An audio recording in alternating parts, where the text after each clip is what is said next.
Okay, so in this small unit here, we're going to show you how to do the two different colorization techniques that we showed in class. And the first one is where we're going to actually select this bike, and then we're going to invert our selection and desaturate the background. Now there's a number of different tools you could try using here. You could try the quick selection tool. Again, if you're going to use this tool, you want to kind of keep it very small, because as you can see, it will want to select outside of the area as well. So the smaller the brush gives you a little bit more control. The other thing you could do would be to use the magnetic lasso, which gives you a little bit more control. But I'm just going to go quick here. We'll just get the whole wheels here, and then I'll go back and now another thing you could do too is when you see that I'm doing the option here, and you can get rid of it fairly easily as well. But again, as I said, you're going to have problems, with the selection. Whereas if you were doing it with, you could try the magic wand tool. And right now I'm at a tolerance of 32, so I'm just going to click, select, and that doesn't do a bad job there. So we'll just go ahead and continue with this tool here until we need to use a different tool. And again, option takes away, and shift will add to it. And again, as I showed you up in the control panel, you also can select there as well. And as you can see, it's kind of given me too much selection here by the wheel. Here we're doing pretty good as far as getting rid of some of this. But then the other thing you can do once you got your selection made is you can go ahead, and what I like to do is zoom in, and you can go ahead and hold down your space bar. And then, for example, we have this area here that isn't selected with the red, and you can go ahead and, like, I can take this area here where it's the option key and take away some of these selections, and you can see that it's a really easy task to do, taking away. Again, I probably would have used the magnetic lasso on this selection, just because we have so many variable colors in here with the reds and etc. But I'm going to go ahead and we'll come back. Okay, so once I have my selection done, what I want to do is I am going to take my selection and I'm going to inverse it so that I have the background selected. And then I am going to go up to my window adjustment panel, and I'm going to select hue saturation. And I'm going to take the saturation slider and bring it all the way to the back.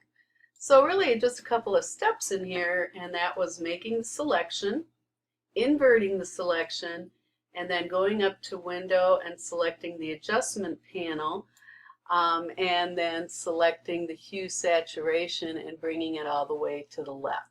The nice thing about this is if you look at the layer palette, the adjustment panel is on top of the layer, so it hasn't affected my photo at all. So now the next one that we're going to, the second colorization technique that we're going to go to is the one where we are going to actually desaturate the entire photo, and then we are going to do a soft light colorization blend mode on it.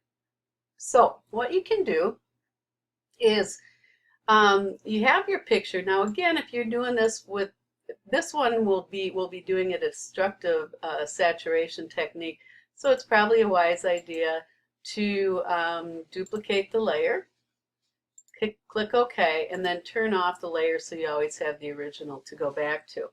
But then what we're going to do with the background copy is we're going to go to Image, Adjustments, and Desaturate.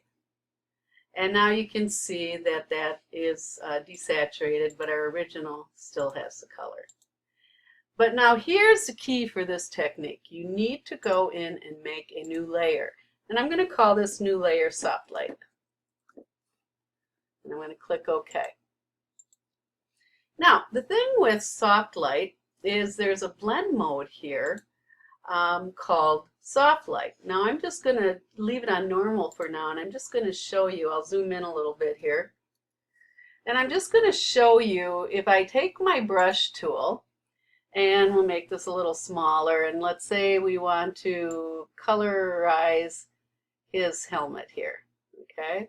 Now, granted, this doesn't look real good because it's a very opaque color, and there's no detail in it, but that's because we're in normal mode. Now, watch what happens when I click on normal and I go to Soft Light. You'll see that we get the details showing in, and so then we can go ahead and get a more natural look. Now you could do several things. I could just go to the eraser tool and erase, and you can see how that's erasing, because what I'm erasing is this layer here. Okay, I'm not erasing here. So when I go in and I get to the edges and erase, then I can go ahead and do that. Now, rather than having to fuss with all the erasing, what would be easier, of course, would be to take, one of your selection tools and select, whether it's with the magnetic lasso or what other tools you feel comfortable using. But let's just go ahead and show you what the jacket would look like in blue. So I click on my color palette, and I'm just going to select a blue. You need to make sure the blue shows up here under New. Then I'm going to select a brush, and I'm just going to make it bigger, and see when I'm painting now, because it's in Soft Light blend mode, it's going to automatically now come in that Soft Light mode. Okay. Now again, if I had this selected, I wouldn't have to worry about going out of the lines and that type of thing. And so there you have it. So those are the two colorization techniques that we are going to be doing for our class assignment. And again, this one was where you made a duplicate layer and then you desaturated it. You made a new layer, which were all found up in here. And then you painted on the new layer that was called Soft Light, and you went to the Soft Light mode. And the first one we did was where we made the selection of what we wanted to stay in color, and then we inverted the selection, and then we desaturated it through the adjustment panel. That's it.